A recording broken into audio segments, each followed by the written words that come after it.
My husband kidnapped me, and I paid my own ransom to him. He was shocked when he knew how I found out. I woke up in the dark, my head pounding, a cloth tight over my eyes.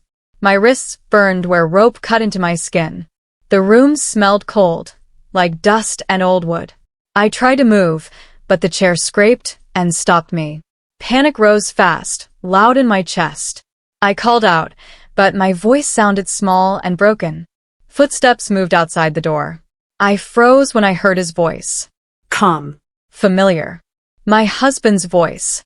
Joan, Daniel said softly, like he was talking to a child. My breath caught. Husbands did not stand outside locked rooms. Kidnappers did. Why are you doing this? I whispered, shaking so hard my teeth clicked. The door stayed shut. His tone turned cold, sharp like glass. You'll learn to appreciate me now. My sobs filled the room, bouncing off the walls. If this story scares you already, hit subscribe for more true revenge stories. I realized then I was not missing. I was owned. Daniel came back later with his phone on speaker. I heard my mother's voice crack as she cried my name. I pressed my lips together to stop screaming. Daniel spoke like a stranger, rough and slow. He said I had been taken. He said money would bring me home. My father begged him to be careful with me. Daniel looked at me through the blindfold I couldn't see, but I felt his stare. He placed the phone near my mouth. Talk, he ordered. My hands shook as I spoke. I begged my parents to pay. I told them I loved them. I hated myself for every word. My mother sobbed harder. When the call ended, Daniel smiled. I could hear it in his breath. You did well, he said. I felt something break inside me then. I was not a wife. I was bait. And the ransom they planned to pay would be for me, for my own family, for my own life, paid to the man I trusted most. Before the blindfold, Daniel had been perfect. That was the lie that hurt the most. He opened doors. He remembered birthdays. He spoke softly and smiled in public. At our wedding, he held my hands and promised safety. I believed him. I was older, wiser, or so I thought.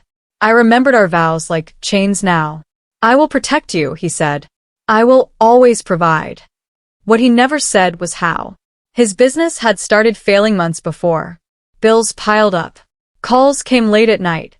I asked questions. He brushed them away. You worry too much, Joan, he told me. I trusted him. I signed papers without reading them. I believed his calm voice. Lying tied to that chair, memories replayed with new meaning. The smiles, the patience, the silence when I asked about money. Daniel was not calm. He was preparing. And I was part of the plan. The room became familiar in small, cruel ways.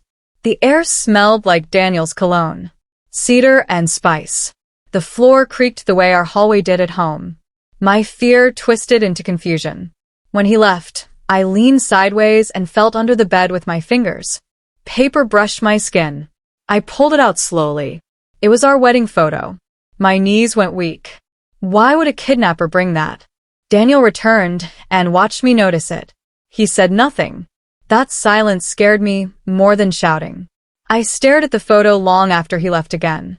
My younger face smiled up at me. I looked happy. Loved. This wasn't a random place. This wasn't a stranger's room.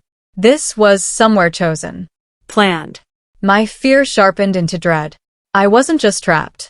I was caged by memory. And Daniel wanted me to remember everything I ever gave him. That night, I saw the red blink. Tiny. Steady. A camera sat in the corner near the ceiling. My skin crawled. He was watching me cry. Watching me beg. Studying my fear like homework. I understood then what he wanted. Control. I wiped my face and changed. I let my shoulders slump. I let my voice shake when he entered. I'm sorry, I whispered. He relaxed. I could feel it. Inside, I planned. I spoke softly to the camera when he slept. I told my story in pieces. Dates. Names. Truth. If he recorded me, I would record myself too. I would give him the wife he wanted to see. Broken. Grateful. Afraid.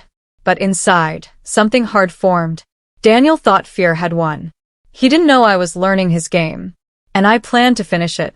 I waited until night when the house went quiet. The chair leg had a loose screw near the bottom. I twisted my foot until the metal scraped free. Pain shot through my ankle, but I stayed silent. Slowly, I worked the screw against the rope. Thread by thread, it began to fray. My heart raced. Freedom felt close enough to taste. Then the door opened. Light flooded the room. Daniel leaned against the frame, smiling. "You always were clever," he whispered. He knelt and retied my wrists tighter than before. The rope bit deep.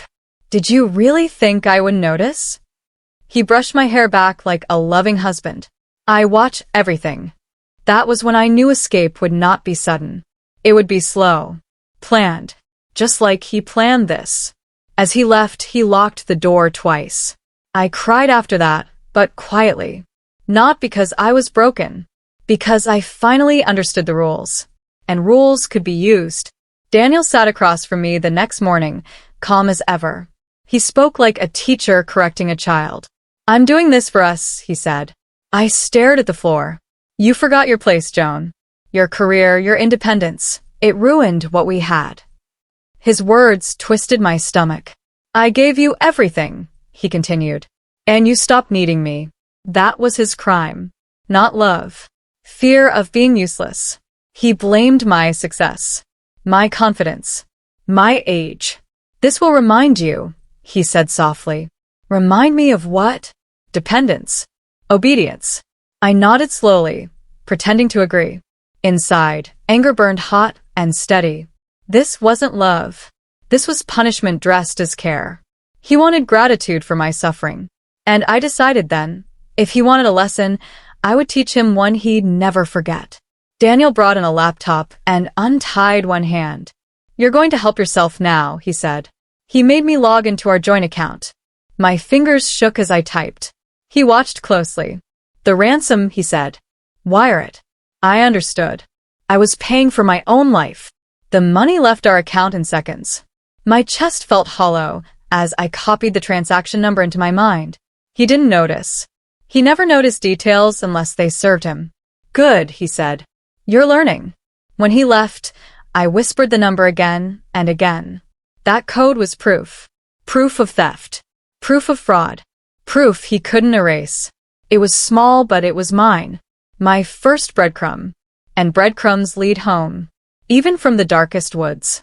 That night, I leaned toward the blinking camera. "My name is Joan," I whispered.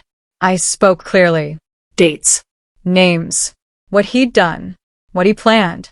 I told the truth slowly, so fear wouldn't steal my words. I knew he was recording too. That was fine. Truth could be edited. Lies could be reversed. When I finished, I cried loudly. I shook. I begged. I gave him the footage he wanted. Inside, I felt steady. If he planned to use recordings against me, I would make sure they told my story as well. Evidence works both ways. All it needed was the right listener. Maya noticed first. She always did. Daniel told everyone I was visiting family overseas. Maya asked why I hadn't called. Why my phone went silent. Daniel smiled and said I needed rest. Maya didn't smile back. She checked flight logs. No tickets in my name. She noticed Daniel checking his mirrors too often. Someone followed her once. She wrote it off at first, but questions grew. And so did her worry. I didn't know it yet, but my lifeline was already pulling tight. The sound came through the wall late at night. A soft cry, then silence. I held my breath and listened harder. The sound came again, thin and distant, like someone whispering through water. "Hello?" I whispered. No answer. Then I realized it wasn't a person. It was a recording. The same words repeated again and again. A woman crying, begging. My stomach dropped. Daniel was testing me. He wanted me to doubt my mind. He wanted me to feel less alone, then strip it away. I pressed my forehead to the wall and closed my eyes. If he could fake voices, what else could he fake? Sleep never came. Fear sat beside me like a shadow. But shadows meant light existed somewhere. And I promised myself I would find it. Daniel changed after that. One moment, he brushed my hair and called me my love. The next, he stood cold and silent. You see, he said gently, I still care. Then he ignored me for hours. My head spun. My emotions tangled. I cried without knowing why. One night, as he stood near the mirror texting, I watched his fingers move. His reflection gave him away. 4 numbers. The same every time. I remembered them. When he slept, I slid his phone from the table. My hands shook, but the screen unlocked. Control shifted slightly. Not freedom, but power. And power changed everything. Inside his phone was a folder called Insurance. My breath stopped. Photos filled the screen. Me tied. Me crying. Me sleeping. Dates marked each file. One folder stood out. Tomorrow's date. I didn't open it. I didn't need to. Whatever he planned, it was final. I returned the phone carefully. Tomorrow wasn't about Ransom. It was about erasing me. I listened as Daniel paced outside the room. She won't be found, he muttered. A fake drop. A staged mistake. An accident. My hands went cold. He never meant to let me go. Not once. Not ever. If this story has you holding your breath, subscribe now for more true revenge stories. Tomorrow was my deadline. And I had to survive it. The bottle rolled under the fence when I tossed it. Inside the cap, my note waited. My name is Joan. Please help. I watched headlights pass. Someone stopped.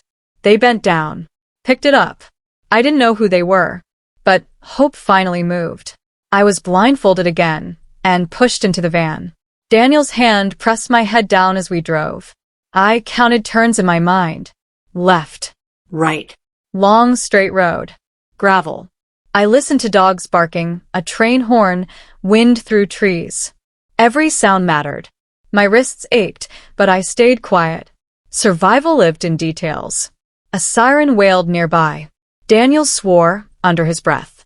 The van slowed. My heart slammed. I imagined doors opening, light flooding in, voices asking questions. I held my breath. The siren passed. Daniel laughed, sharp and angry. He squeezed my arm too hard. Close call, he said. I kept counting. I kept listening. Fear tried to drown me, but focus kept me afloat. If I lived through tonight, these details would be my map. I promised myself I would remember everything and use it when the moment came. Hope stayed small but alive inside me. I heard boots on gravel and voices outside. The van stopped. Daniel's tone changed, friendly and calm. A checkpoint. My chest burned. A knife pressed against my ribs under the blanket. I froze. Everything all right? A man asked. Just tired from a long drive, Daniel said. He laughed easily. The officer leaned closer. I smelled coffee and rain. I wanted to scream. The knife pressed harder. Ma'am, the officer said. Daniel answered for me. She's asleep. Seconds stretched like hours. Then footsteps moved away. Drive safe, someone said. The van rolled forward. Tears slipped down my face in silence. Rescue had been inches away. Daniel whispered, "Good girl." Shame burned hotter than fear. I didn't break. I memorized his voice. I would make sure others heard it too. That moment hardened my resolve and taught me how close truth could come. I held on to that lesson for later use carefully. He dragged me into a cabin deep in the woods. The air smelled like pine and smoke. When the blindfold slipped, I knew it. The porch rail. The cracked stone step. His uncle's cabin. I had been here years ago for a summer picnic. Daniel watched my face change. You remember, he said. The place felt smaller now. Meaner. He locked the door and checked windows twice. This is safer, he said. Safer for him. I studied the walls, the shelves, the floor. I noted tools, ropes, nails. If I survived, this place would answer for itself. At night, the forest pressed close. I whispered my name again, so I wouldn't forget who I was. I counted steps between rooms and watched moonlight through dusty glass, learning patterns. Fear stayed, but purpose grew stronger. I waited for mistakes and planned to take them when the time came, no matter what. In the morning, Daniel smiled and said he forgave me. He cut my ropes and led me outside. A car waited. "You're free," he said. Relief rushed, then stalled. The car wouldn't start. The hood was empty. Daniel kissed my forehead. "Goodbye, Joan." He drove away, leaving dust and silence. I stood shaking, then breathing. He thought despair would finish me. But now I knew where I was. I walked the road, counting steps, marking trees. Freedom wasn't speed. It was direction. I would not waste this gift of knowledge. I would survive long enough to use it. I checked the sky, the sun's angle, and listened for traffic far away. My fear eased into focus, and I felt stronger with every careful step. This place could not erase me anymore. I carried the truth like a compass. It pointed me toward help and toward justice ahead for my life. I searched the cabin again before dark. Under a loose board, I found a folded map. Daniel's handwriting marked roads and dates. Months of planning. My hands shook. Then my watch buzzed. A voice message cracked through weak signal. "Joan, it's Maya. I think something is wrong." Tears fell as hope flared. I pressed play again and again, memorizing her words. This wasn't over. I wasn't alone. The map and her voice lined up like fate. I hid the map inside my coat and waited. If Daniel returned, I would be ready. If help came first, I would run. Either way, the truth had found air. Night settled fast, and the forest grew louder around me. I breathed slow and held on to courage. Tomorrow would decide everything, and I planned to survive it, no matter who arrived first. I trusted the path ahead and the truth I carried inside me. I pressed the SOS app with shaking fingers and sent my location. The screen blinked once, then froze. My stomach dropped. A message popped up. Message delivered. Relief barely formed before footsteps rushed outside. The door slammed open. Daniel stood there, breathing hard, eyes wild. "You tried to signal," he snapped. I forced tears into my voice. "I sent Maya a goodbye.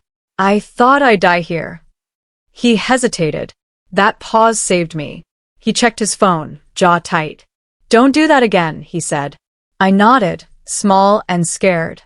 Inside, I burned. He didn't know the signal reached her first. He didn't know help was moving. The game had changed. Now it was about time. And mistakes. Daniel made them when he rushed. I needed just one more. Daniel paced the cabin like a trapped animal. He touched my shoulder, then pulled away. "I didn't want this," he said. I stayed quiet. Silence made him talk.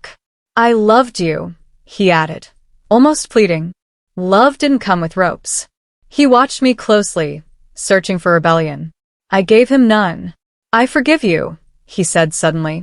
That word meant nothing anymore. He left to get supplies, slamming the door. I moved fast. I grabbed his USB from the table and hid it in my boot. That tiny drive felt heavier than gold. When he returned, his eyes searched the room. Nothing looked different. Everything was. He smiled again. I smiled back. Predators never expect calm from prey that already escaped in their mind. The lantern tipped during our argument. Flames jumped fast, wild and loud. Smoke filled the cabin. Daniel shouted. I ran. Heat burned my arms as I stumbled outside. The fire roared behind us.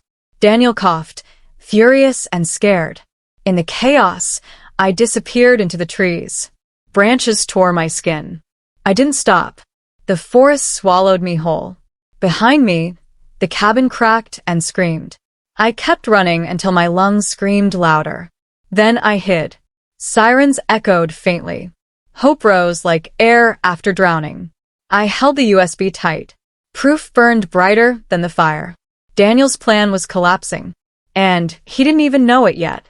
I reached the road just as headlights stopped. Maya jumped out, crying, police behind her. I collapsed into her arms. But I wasn't finished. Not yet. At the station, I watched officers review the USB files. Videos. Practice runs. Daniel laughing. Another woman screaming. My hands shook with rage. He's done this before, I whispered. The truth hit harder than fear ever had.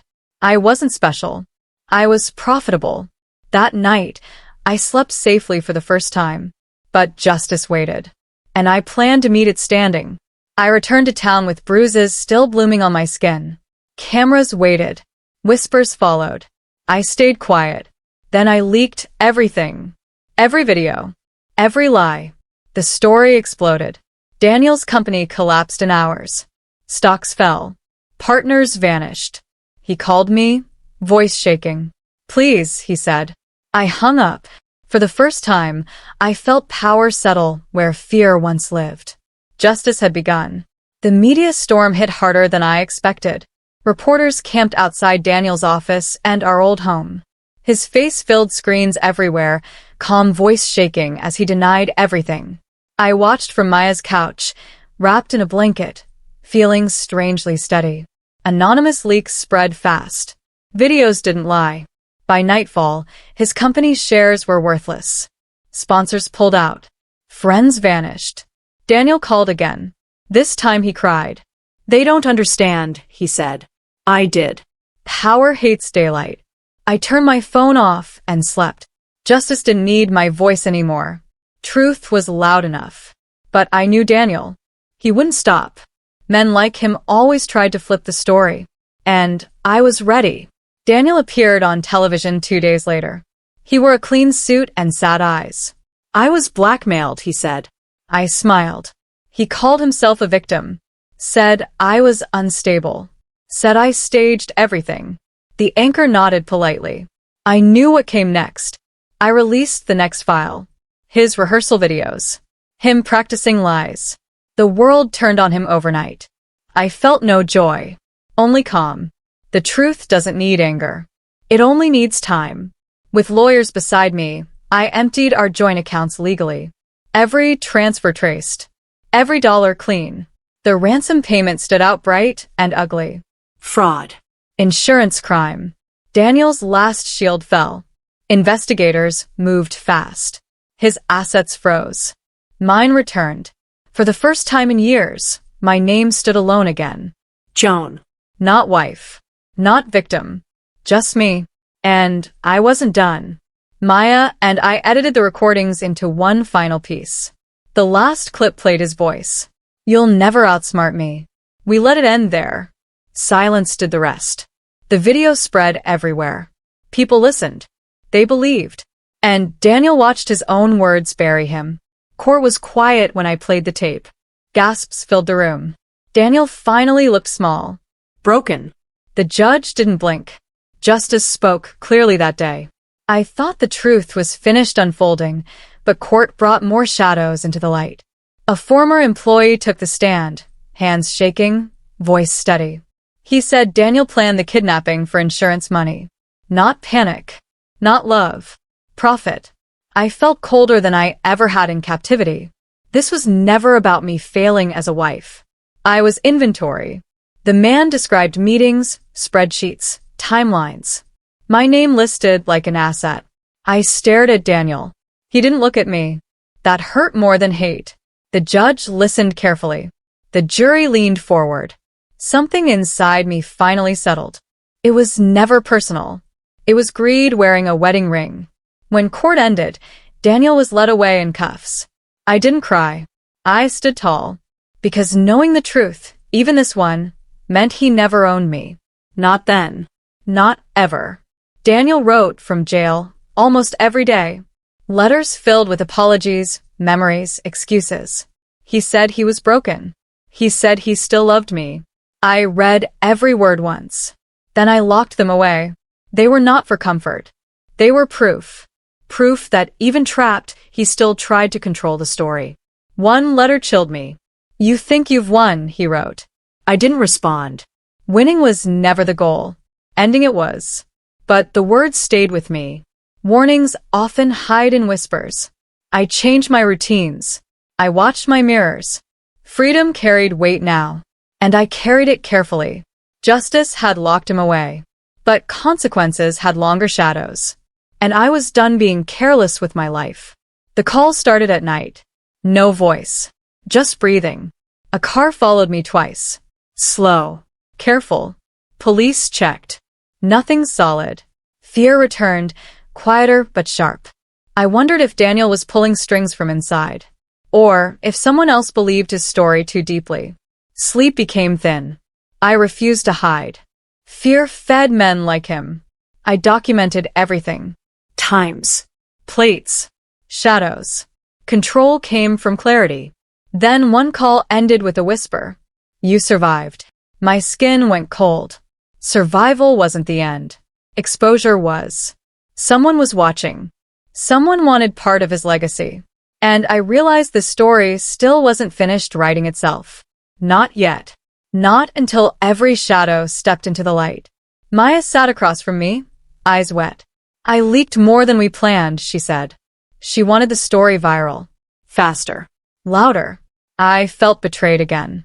Even justice could poison trust. I didn't yell. I didn't cry. I listened. She was sorry. Truly. But control taken, even for good, still hurt. We rebuilt slowly. Carefully. Honesty had to be chosen again. That was the price of survival. I forgave her, but trust came back in pieces. Life after trauma wasn't clean. It was work.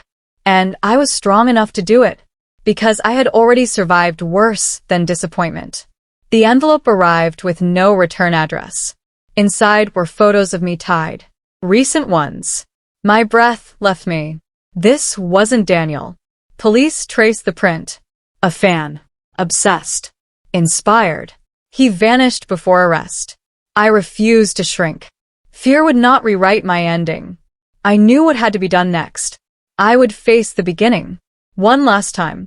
Police later told me the obsessed fan had followed Daniel's case closely. He copied methods, words, even timing.